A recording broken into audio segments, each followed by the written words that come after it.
Bom dia, eu sou o professor Diego Lima e esse vídeo é direcionado aos alunos do nono ano, especificamente para a disciplina de língua portuguesa, no primeiro trimestre de 2021, e é referente ao atendimento remoto do dia 22 de fevereiro.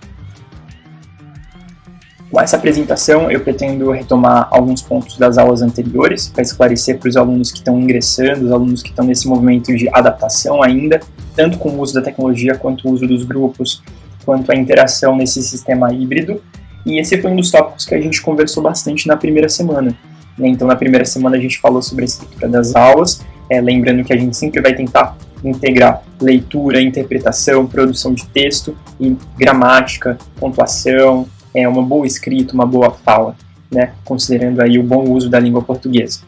E contextualizando isso, a questão da pandemia, né, acaba prejudicando a gente em relação a algumas coisas, então a gente tem que lidar com esse cenário um pouco complicado mesmo, que está relacionado à questão da internet, a conexão com a internet, o número de demandas que a gente está tendo nesse momento para adicionar alunos, para poder inserir os responsáveis também nos grupos do WhatsApp. Então tem muitos alunos que estão entrando em contato nesse momento e tem algumas dificuldades, outros alunos que não podem comparecer devido à comorbidade, por serem do grupo de risco, no caso. E também foi falado na primeira semana sobre a importância da leitura e sobre como ela pode favorecer o funcionamento do nosso cérebro e do nosso bem-estar. A gente conversou então, na segunda semana, já nas outras aulas, sobre os conteúdos principais no ano, apresentando o cronograma, o programado, assim, o que tem de intenção da gente desenvolver esse ano e já é previsto para o nono ano normalmente, mesmo fora do período da pandemia. E também já iniciamos os conteúdos novos para nono ano, que são tipos de conjunções coordenativas. Então, no primeiro ponto, falar sobre a primeira atividade e as leituras que foram sugeridas nas primeiras semanas. A primeira atividade para as primeiras semanas teve os prazos estendidos, então a gente tinha uma previsão de 1 a 5/2, que foi para 12/2, e agora a gente está aqui já no dia 22, ainda estou recebendo essas atividades. Então, os pais que tiverem alguma dificuldade, os alunos que tiveram alguma dificuldade para acessar, para compartilhar, para editar esse material, ou para produzir mesmo essas respostas, eu ainda estou recebendo esses exercícios, tá? Mas agora realmente finalizou essa semana, depois dessa semana eu não recebo mais essas atividades. Eu vou receber sim, mas vou marcar como envio atrasado. Então, e tudo isso por causa dos pedidos dos pais, então levamos em consideração essas dificuldades, mas agora com a terceira semana acho que já foi tempo suficiente para se organizarem. Outra coisa é a questão da devolutiva via e-mail. As devolutivas das atividades são sempre feitas via e-mail quando enviadas por e-mail. Quando são enviadas pelo WhatsApp, as devolutivas são pelo WhatsApp, e quando forem enviadas pelo Google Sala de Aula, serão enviadas pelo Google Sala de Aula. Além disso, há esse vídeo também, que foi compartilhado no YouTube e que também está sendo compartilhado nos grupos do WhatsApp e será compartilhado no Google Classroom. A primeira leitura proposta foi o Poder da Autoresponsabilidade do professor Dr. Paulo Vieira, que é um neurocientista, e falou sobre o cérebro, a importância da leitura, a importância do pensamento, a importância do engajamento e tudo mais. A gente falou sobre algumas questões ligadas a esses assuntos. E eu sugeri leituras diárias, então a gente tentar fazer pelo menos semanalmente a nossa leitura, mas os alunos sozinhos também procurarem livros, procurarem obras que interessem a eles, para eles expandirem a capacidade de compreensão deles no que diz respeito a textos e também melhorar a escrita deles. A nossa primeira leitura na atividade foi O que pode a leitura, e ela tinha perguntas ligadas à questão da qualidade desse texto, o que esse texto propunha. Entre essas perguntas, uma delas falava sobre o que a leitura envolve, e a gente conseguiu perceber por meio desse texto que a leitura ela envolve imaginação, mentalização, antecipação e aprendizagem, porque a gente sempre aprende alguma coisa, aprende palavras novas, e ela funciona como um exercício para o cérebro, ou seja, ela fortalece o funcionamento do nosso cérebro, esse órgão que faz com que a gente possa pensar, né? Além dessa pergunta, também tinha sobre o que poderia demonstrar, por exemplo, o quão inteligente é o pesquisador, o Augusto Buchwitz, que é esse que traz essa novidade, essa questão de que o hábito da leitura acaba favorecendo a saúde mental, né? E algumas coisas que a gente consegue identificar aqui é o fato dele ser um professor de uma escola de ciências da saúde, ele faz parte do Instituto do Cérebro, né? Então ele faz parte de instituições de respeito, assim, que tem um trabalho sério, que trabalham com pesquisa, com investigação. Ou seja, se ele é um pesquisador e ele é um professor, e ele faz parte de um instituto, ele demonstra aí que ele deve ter estudado bastante. A gente pode levar a sério a informação que está presente nesse texto, porque ela foi feita por um pesquisador, ela foi produzida, foi mediada por um pesquisador, por uma pessoa que estudou muito sobre um determinado assunto. Outro fator que favorece a gente perceber a validade desse texto é ali na fonte, agora que o Campo Azul está cobrindo ali. A fonte é da Pontifícia Universidade Católica do Rio Grande do Sul, ou seja, a PUC Rio Grande do Sul. E como vem de uma universidade, a análise desse texto, né, a publicação desse texto, então passou por uma galera que analisou, que viu se os dados batiam e funcionavam e tudo mais. Além da presença desse professor no texto, ele é citado, né, esse professor do INSER, a gente tem a professora Eline Fay, que é coordenadora de um curso de letras, ou seja, um curso totalmente ligado à questão da leitura. Ela também é uma pessoa muito ligada aos estudos voltados à linguagem e à leitura, e como isso afeta o funcionamento do cérebro também. E aí a gente tem informações aqui, dados, né, então a Universidade de Sussex mostrou que ler ajuda a reduzir em até 68% os níveis de estresse. Então a gente também tem informações interessantes sobre a importância da leitura nesse sentido, do ponto de vista do corpo físico mesmo, né? E aí a gente tem uma pergunta interessante que pode ter gerado algumas dúvidas, às vezes, para localizar, então eu recortei 5 palavras que podem soar um pouco interessante, um pouco diferentes, na verdade, assim, estranhas até certo ponto, para os alunos. Por quê? Porque os alunos não costumam utilizar essas palavras correntemente. Pode ser que eles também não tenham lido muitas vezes essas palavras nos textos e não tenham compreendido. Então, uma das perguntas é para que encontrem aí palavras diferentes ou as quais não tinham conhecimento muito grande a respeito. E eu destaquei estimula, o verbo estimular, ele está relacionado a dar força a alguma coisa, promover mais energia, engajar algo, né? A palavra antecipação, na verdade o substantivo, né? A antecipação está aí como uma ação, e ela tem a ver com aquilo que se faz antes, aquilo que se faz antes do tempo, que se prevê de alguma forma, né? A antecipação, no caso da leitura, tem a ver com a gente começar a ler o texto e pelo título já prever o que vai acontecer no primeiro parágrafo. No primeiro parágrafo já sentir o que vai aparecer no segundo, né? A gente consegue sondar o texto, porque as partes elas vão indicando, elas vão dando pistas, né? Por isso que tem um lado de investigativo na leitura. Toda leitura é um ato de investigação.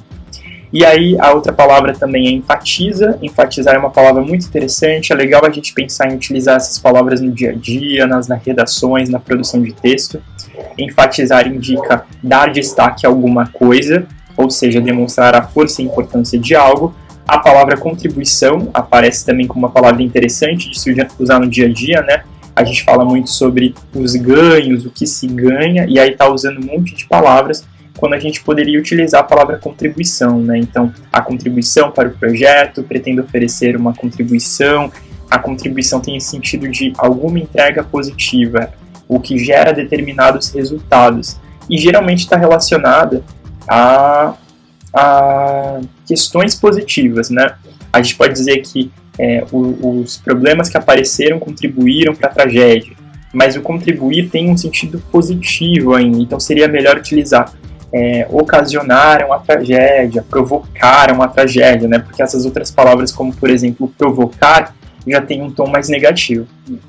Mas a contribuição, apesar de ter esse lado positivo, em alguns contextos ela pode ser utilizada com um sentido mais negativo. Mas de modo geral, ela funciona com um sentido mais positivo, que é o que a gente encontrou aqui, algo que foi dado, provocado ou gerado e que favoreceu alguma coisa, certo? E aí, por fim, salienta, né? A palavra salienta também, ela tem a ideia de destacar algo. E também o mesmo sentido quase que enfatizar. Então, para não ficar repetindo, por exemplo, a palavra enfatizar, a gente pode utilizar salientar, pode utilizar ressaltar também. Sobre os conteúdos programados e fundamentais, a gente viu que durante esse ano nós veremos morfologia e sintaxe, ou seja, conjunções, orações, concordância e regência, as conjunções coordenativas, as conjunções subordinativas, as orações subordinadas, as coordenadas. A gente vai ver a questão da concordância verbal e nominal, e a gente também vai ver a regência verbal e nominal. A gente também vai ver em relação à gramática, a gramática ligada à ortografia, então a ortografia em si, o uso do S, do Z, do X, do CH, a questão da crase, o emprego da crase, pontuação, né, como a gente faz o uso da pontuação nos nossos textos e a acentuação das palavras. Outro tópico que é tratado, outras matérias, dentro da nossa matéria, outros tópicos que a gente trabalha é com as estratégias de leitura, identificar a mensagem, compreender essa mensagem com atenção, reconhecer que todo texto tem um autor, às vezes o nome não está lá, mas existe um autor, e esse autor é um sujeito, é uma pessoa que pode ser analisada também. A gente pode confiar em qualquer autor, porque o texto é extenso? Não dá, a gente tem que saber que autor é esse também. O contexto, né, quando foi produzido, não dá pra gente ler um texto muito antigo com os olhos que a gente tem hoje, a gente precisa considerar aquele contexto também. A criatividade envolvida nessa produção, poxa, o que tem de interessante nesse texto, né? Essa letra de música, por que ela é tão prazerosa de se ouvir, esse poema, por que ele é tão encantador, a gente está lendo um livro, por que esse livro chama tanta atenção, por que é tão divertido ler esse livro, por que é tão divertido ver o roteiro de uma série que a gente está vendo na TV, porque aquela série ela é tão interessante, tudo isso tem validade. E as técnicas de escrita, né, dos textos narrativos aos argumentativos, a gente vai falar sobre injuntivos, sobre textos poéticos também, sobre textos expositivos, porque todos esses textos têm coisas importantes a agregar, né, para cada tipo de texto a gente vai ter uma infinidade de gêneros textuais, né, então diversos modalidades de escrita. A gente vai ter aí dos narrativos romance, conto, crônica, né? A gente tem também o mesmo teatro que está dentro dos textos narrativos, de certa forma. Aí a gente vai ter os textos expositivos, as legendas. A gente tem ao mesmo tempo em texto expositivo textos de revistas, né? Catálogos. Aí textos argumentativos a gente vai ter o artigo de opinião, vai ter a carta argumentativa, a gente também vai ter nos debates a situação de um texto argumentativo falado, né, que a pessoa vai apresentando argumentos, enfim. E é um momento muito importante no ano o estudo desses tipos de textos e como produzi-los, né? E aí, para a gente começar os conteúdos novos do ano, a gente tem os tipos de conjunções e orações. Para a gente falar sobre as conjunções e entender como elas funcionam, fiz uma revisão breve com eles sobre o verbo, a oração e o período, né? O verbo são essas palavras que indicam ação, as orações são enunciados com características ligadas ao verbo e o período também, vou explicar no próximo slide. E aí fez um exercício de quantidade de orações por período, ou seja, identificação e análise sintática. E a gente também trouxe tipos de conjunções coordenativas e classificando esses tipos de conjunções. Então, como a revisão no primeiro passo, as orações são enunciados, ou seja, são coisas escritas ou faladas, né? É algo escrito ou falado. Eu não estou querendo utilizar aqui a expressão frase, porque a frase ela tem um ponto final, né? E aí, o enunciado oração nem sempre tem ponto final, porque a gente tem as orações coordenadas, tem as orações subordinadas, e oração subordinada, a oração não necessariamente terminou num ponto final, e não necessariamente tem sentido completo, tá bom? Então, aí é um assunto para as próximas aulas, mas vamos dar continuidade aqui. Os enunciados são coisas escritas ou faladas e que possuem um verbo, ou tem uma locução verbal, ou seja, dois verbos que andam ali grudados e funcionam juntos. Agora, veja os exemplos aqui comigo, né? A gente tem eu estou bem, no eu estou bem, pode ser que tenha um complemento a essa frase, está sendo escrita, né? Mas a gente identificou uma oração. E essa oração no eu estou bem tem como o verbo o estou, do verbo estar, né? Então a gente tem aqui um verbo, logo tem uma oração. A gente tem ela ganhou um prêmio, o ganhou é do verbo ganhar, também temos um verbo, logo temos uma oração. Vamos para casa, também, né? A gente tem aqui um verbo, logo tem uma oração. E o venha, nossa, uma palavra só, já é possível ter oração? Sim, porque essa palavra é um verbo, né? E esse venha, ele tem incutido assim, venha você, no caso, né? Por quê? Por causa da conjugação desse verbo. E está no imperativo. E aí esse verbo no imperativo, sozinho, ele já transmite um sentido também, né? Então a gente tem uma oração aqui também. Períodos, vamos pensar nos períodos. Os períodos vão ser enunciados como as orações, eles são também enunciados, né? Ou seja, são coisas escritas ou faladas, é algo escrito ou falado. e que possuem um ou mais verbos. Aí isso é interessante, né? Eles possuem um ou mais verbos ou uma ou mais locuções verbais e têm sentido completo e possuem ponto. Olha que interessante. Eles não apenas têm um verbo, eles podem ter mais de um verbo e eles têm sentido completo e possuem ponto. Nem sempre a oração vai ter ponto final, lembra? Nem sempre a oração tem sentido completo. Agora, os períodos sempre têm sentido completo e sempre possuem um ponto no fechamento, que pode ser uma exclamação, pode ser um ponto final, mas vão ter um ponto, tá bom?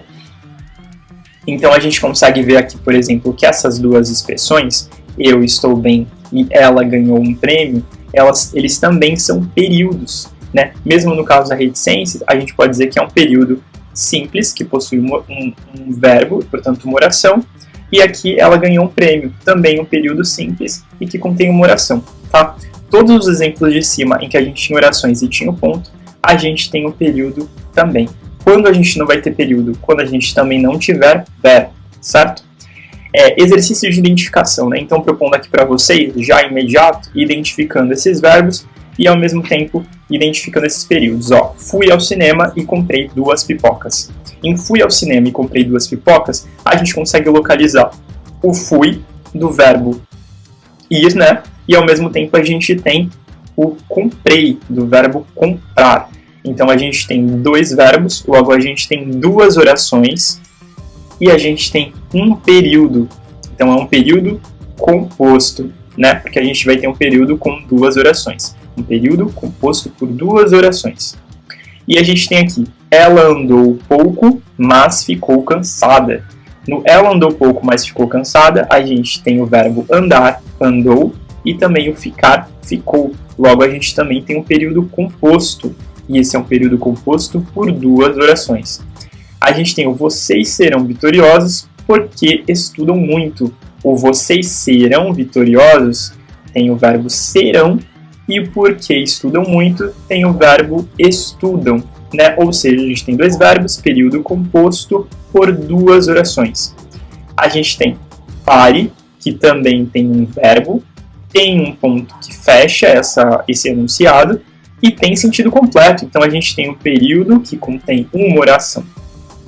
E a gente tem o acalme-se, também um período que contém uma oração, porque contém um verbo.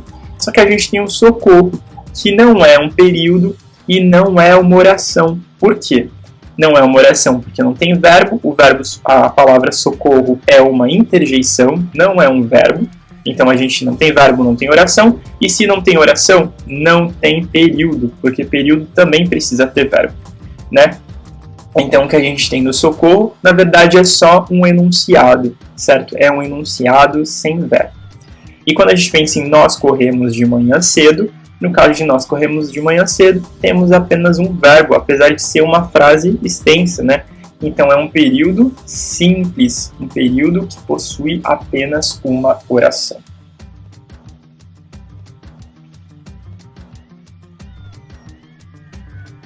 Os tipos de conjunções que nós temos na língua portuguesa, né? Nós temos as conjunções coordenativas e também teremos as subordinativas. Vou indicar depois para vocês, em outra ocasião, as conjunções subordinadas que vão estar relacionadas às orações subordinadas. E aí, das conjunções coordenativas, nós temos as conjunções aditivas, que são aquelas que dão uma ideia de adição. Então, a gente tem e, nem, também, ademais, que dão uma ideia de adição. As adversativas, que dão uma ideia de oposição, de contradição. O mas, porém, contudo, entretanto, todavia, no entanto, trazem essa mensagem de oposição.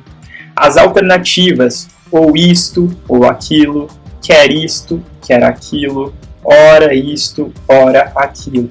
Né? Elas são usadas de modo intercalado e dão uma ideia de decisão ou de alternância. Ou você faz isto, ou você faz aquilo. Quer ele sorrir, quer ele está triste. Ora ela brinca, ora ela fica dormindo. Então a gente tem uma alternância de ações, né? As conclusivas dão uma ideia de conclusão e é uma conclusão esperada devido a uma informação passada. Né, alguma coisa que foi dita. O então, logo, assim, desse modo, dessa forma, tanto e portanto. E a gente tem também as conjunções coordenativas explicativas, pois, porque, visto que, já que, na medida em que dão uma ideia de explicação, e a gente pode puxar isso num sentido de justificativa, né? Explicam alguma coisa que foi dita anteriormente. Como exercício para vocês já, imediatamente, a gente tem: a mulher tentou deter o assaltante, contudo não conseguiu. Fazendo uma análise sintática aqui, a gente tem que procurar essa conjunção, que é o que a gente quer identificar, e logo a gente tem que entender qual é o sentido da frase. O sentido da frase é que a mulher estava fazendo uma coisa que não deu certo. Ela tentou deter o assaltante, e isso deu errado. Por quê? Porque está escrito que a mulher tentou, contudo não conseguiu. A palavra contudo tem o sentido de mas, porém, entretanto. Logo, essa primeira frase que a gente está vendo aqui, o primeiro período que a gente está vendo, é um período que tem dois verbos, né? A mulher tentou deter e não conseguiu. Tentou deter é uma locução. Então ela tentou deter o assaltante, contudo não conseguiu. Dois verbos, duas orações, e esse período é composto por coordenação. A conjunção coordenativa adversativa está presente aqui, que é o contudo. Agora vamos para o segundo exercício, né? Ora ele se diverte, ora ele se entristece. A gente tem duas situações que são opostas e estão aparecendo no mesmo período. Um período que tem dois verbos, né? Diverte e entristece. Logo é um período composto por duas orações. E a gente pode dizer que tem coordenação aqui. E essa coordenação é alternativa, porque é o ora. Agora vamos para o terceiro exemplo. Todos precisamos de dinheiro, portanto, cada um deve procurar um trabalho.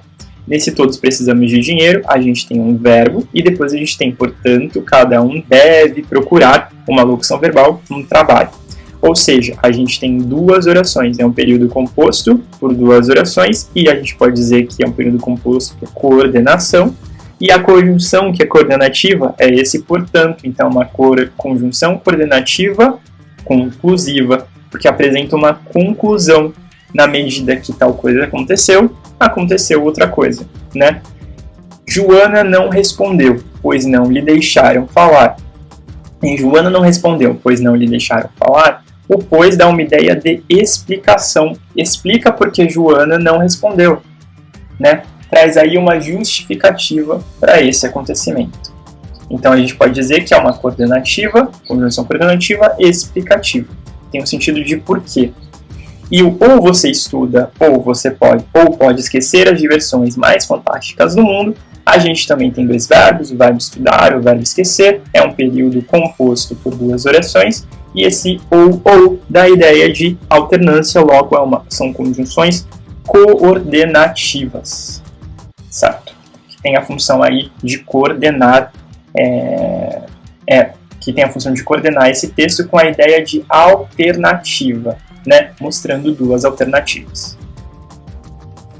E aqui a atividade para exercitar, eu peço para que vocês leiam, analisem os textos e procurem 10 períodos contendo conjunções coordenativas e com ao menos 2 períodos por tipo de conjunção e registrem os períodos no caderno e compartilhem via e-mail. O meu e-mail que é o pad.diego.la@gmail.com. Tá bom? Mandem aí do caderno de vocês, no mínimo 10 períodos, que pelo menos tenha 2 períodos por tipo de conjunção. Ou seja, duas frases aí que vocês vão escrever no caderno que tenham mas, 2 frases que tenham e, 2 frases que tenham então, certo? Até vocês completarem aí 10. E aí vocês encaminham para mim por e-mail, tá certo? Muito obrigado, foi excelente atender vocês hoje. Esse vídeo fica compartilhado para vocês poderem assistir ao longo de toda a semana. O material também dessa apresentação está sendo compartilhado pelo grupo do WhatsApp e será encaminhado pelo Google Sala de Aula também. E qualquer dúvida que vocês tiverem, podem entrar em contato comigo, tanto pelo grupo do WhatsApp quanto pelo Google Sala de Aula, assim que o Google Sala de Aula for liberado. Muito obrigado, tenham bons estudos e aguardem as próximas atividades.